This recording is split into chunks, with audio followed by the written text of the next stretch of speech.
तो movie start होती है एक टेररिस्ट आम बाजार से जो रशियन बॉर्डर पर हो रहा होता है।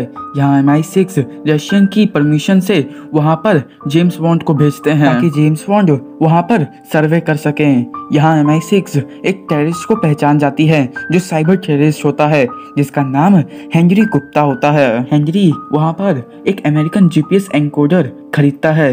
ये सब देखते हुए ब्रिटेन के डिफेंस मिनिस्टर एडमिरल रूबर्ग मिसाइल स्ट्राइक करने का ऑर्डर देते हैं। यहाँ मिसाइल लॉन्च होने के बाद MI6 को पता चलता है कि उन टेररिस्टों के पास एक सोवियत मिलिट्री जेट है जिसमें 2 न्यूक्लियर मिसाइल भी हैं, जिसके वजह से अगर वो मिसाइल वहाँ पे गिरा तो एक एनवायरमेंटल डिजास्टर होगा। MI6 उस छोड़े गए मिसाइल को अबॉर्ट करने की कोशिश करती है मगर वो मिसाइल रेंज से बाहर चला जाता है जिसकी वजह से अब वो उसे अबॉर्ट भी नहीं कर सकते, जिसकी वजह से जेम्स बॉन्ड जैसे तैसे करके उस जेट को न्यूक्लियर मिसाइल के साथ उड़ा ले जाते हैं। वहाँ वो मिसाइल स्ट्राइक होती है जिसमें हेनरी GPS के साथ वहाँ से निकल जाता है। उस GPS एनकोडर को बाद में एक करप्ट मीडिया का CEO एलियट कार्वर यूज करता है ताकि चाइना और यूनाइटेड किंगडम के बीच एक बहुत बड़ा जंग हो जिससे उसे एक बहुत सारी एक्सक्लूसिव न्यूज मिलती रहेगी और इससे उसका TV channel world wide famous हो जाएगा सबसे पहले न्यूज देने में। कार्वर UK की शिप का GPS हैक करके उसे साउथ चाइना सी में ला देता है। यहाँ कार्वर अपने स्टील शिप जो किसी रेडार में नहीं दिख पाती है उससे UK की शिप पर हमला करता है और उसे डुबा देता है और जितने भी लोग शिप में बच जाते हैं उन्हें चाइनीज गन से मार दिया जाता है ताकि सारा शक चाइना के ऊपर जाए। यहाँ कार्वर एक चाइनीज फाइटर प्लेन को भी तबाह कर देता है जो वहाँ पर इन्वेस्टिगेशन के लिए आया होता है। यहाँ दोनों देशों के बीच माहौल गर्म होता है और वर्ल्ड वॉर 3 की स्थिति बनने लगती है। रूबर्ग साउथ चाइना में अपनी नेवी डिप्लॉय करता है ताकि चाइना के हमले से पहले वो उन पे हमला कर दे। रूबर्ग MI6 के M को मात्र 48 घंटे देते हैं ताकि वो इस घटना के तह तक जाए। M जेम्स बॉन्ड को कार्वर के ऊपर इन्वेस्टिगेशन करने के लिए कहती हैं क्योंकि कार्वर ने मात्र कुछ ही घंटों में इस न्यूज को पूरी दुनिया में फैला दिया होता है जबकि वियतनामीज गवर्नमेंट ने 3 घंटे पहले ये रिपोर्ट दी थी। जेम्स बॉन्ड को ये भी पता चलता है कि जिस दौरान शिप डूबी थी उस दौरान शिप को एक अजीब सा सिग्नल मिला जिसकी वजह से वो साउथ चाइना की तरफ चला गया और ये सिग्नल और कहीं से नहीं बल्कि कार्वर के कम्युनिकेशन सैटेलाइट से निकला होता है। जेम्स बॉन्ड इन सब का पता लगाने के लिए हैम्बर्ग जाते हैं जहाँ वो कार्वर की वाइफ पेरिस कार्वर से मिलते हैं जो एक समय पहले जेम्स बॉन्ड की गर्लफ्रेंड थी।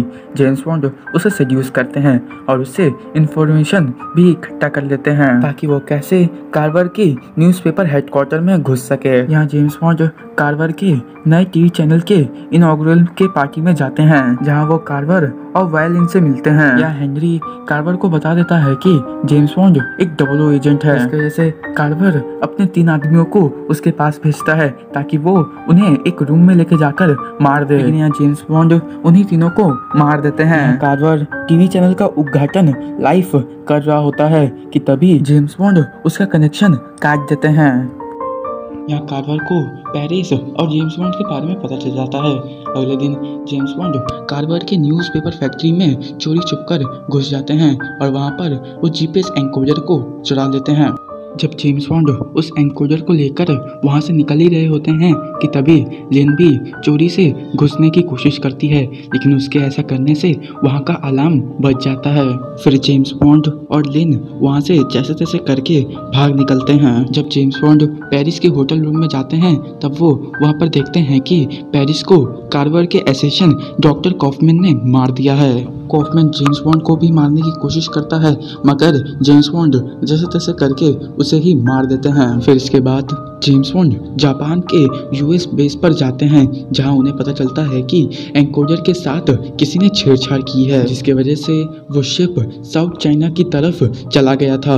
यहाँ जेम्स बॉन्ड उस शिप के मलबे की इन्वेस्टिगेशन करने के लिए जाते हैं जहां वो लिन से भी मिलते हैं। यहाँ वो दोनों देखते हैं कि शिप में से एक मिसाइल गायब है।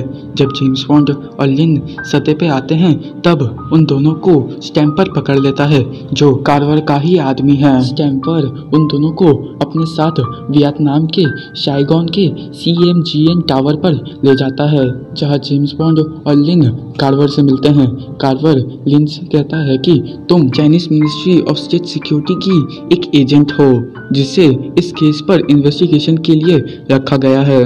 जेम्स बॉन्ड और लिन वहां से जैसे तैसे करके भाग निकलते हैं और बाद में वो दोनों फैसला करते हैं कि वो दोनों साथ में मिलकर काम करेंगे। जेम्स बॉन्ड रॉयल नेवी से कांटेक्ट करते हैं और लिन people liberation of army air force से कांटेक्ट करती है ताकि वो दोनों मिलकर कार्वर का भांडा फोड़ सके।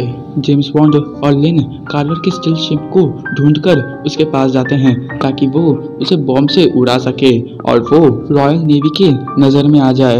लेकिन यहाँ लिन को स्टैम्पर पकड़ लेता है, जबकि जेम्स बॉन्ड छुपकर वहाँ पर बॉम्ब लगा रहे होते हैं। यहाँ लिन कार्वर से पूछती है कि आखिर वो ऐसा क्यों कर रहा है, तो कार्वर लिन को अपना प्लान बताता है। दरअसल वो कहता है कि जो मिसाइल उसने यूके की शिप से चुराया है, उससे वो चाइना के बड़े बड़े लीडर्स को उससे ख़त्म कर देगा, क्योंकि कुछ ही देर में बीजिंग में एक मीटिंग होगी जहां सभी बड़े बड़े लीडर्स आएंगे और इसके वजह से चाइना और ब्रिटेन में एक जंग छिड़ जाएगी, जिससे उसे एक्सक्लूसिव न्यूज़ मिलेगी और चाइना में अगले 100 साल तक उसकी मीडिया चलेगी, जब जनरल चैंग चाइनीज गवर्नमेंट को अपने हाथों में ले लेगा। जनरल चैंग कार्वर का एक सीक्रेट पार्टनर है। कार्वर हेनरी को मिसाइल बीजिंग पर सेट करने के लिए कहता है। यहाँ जेम्स बॉन्ड हेनरी को पकड़कर गन पॉइंट पर ले लेते हैं, लेकिन यहाँ कार्वर हेनरी को खुद ही मार देता है और कहता है कि वो अपने कॉन्ट्रैक्ट से कुछ ज़्यादा ही जीत गया। लेकिन यहाँ जेम्स बॉन्ड के पास भी प्लान बी होता है। वो बॉम्ब को डेटोनेट करते हैं, जिससे स्टील शिप पर एक बहुत बड़ा धमाका होता है, जिसके वजह से वो स्टील शिप चाइना और ब्रिटेन की नेवी के रडार पर आ जाता है। यहाँ रॉयल नेवी उस स्टील शिप के ऊपर अटैक करती है।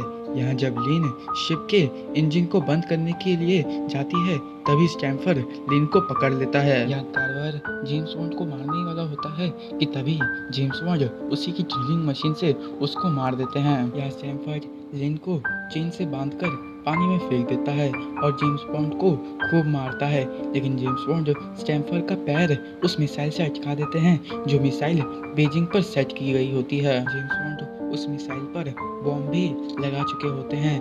जेम्स बॉन्ड पानी में कूद जाते हैं और तभी वो मिसाइल स्टैम्फर के साथ फट जाता है। जेम्स बॉन्ड लिन को भी बचा लेते हैं और उसे सतह पे लाते हैं, जहां उन्हें रेस्क्यू करने के लिए ब्रिटेन की नेवी आई होती है। वो दोनों रोमांटिक पल एक साथ लाइफ बोट पर गुजारते हैं और यहीं पे ये मूवी एंड हो जाती है।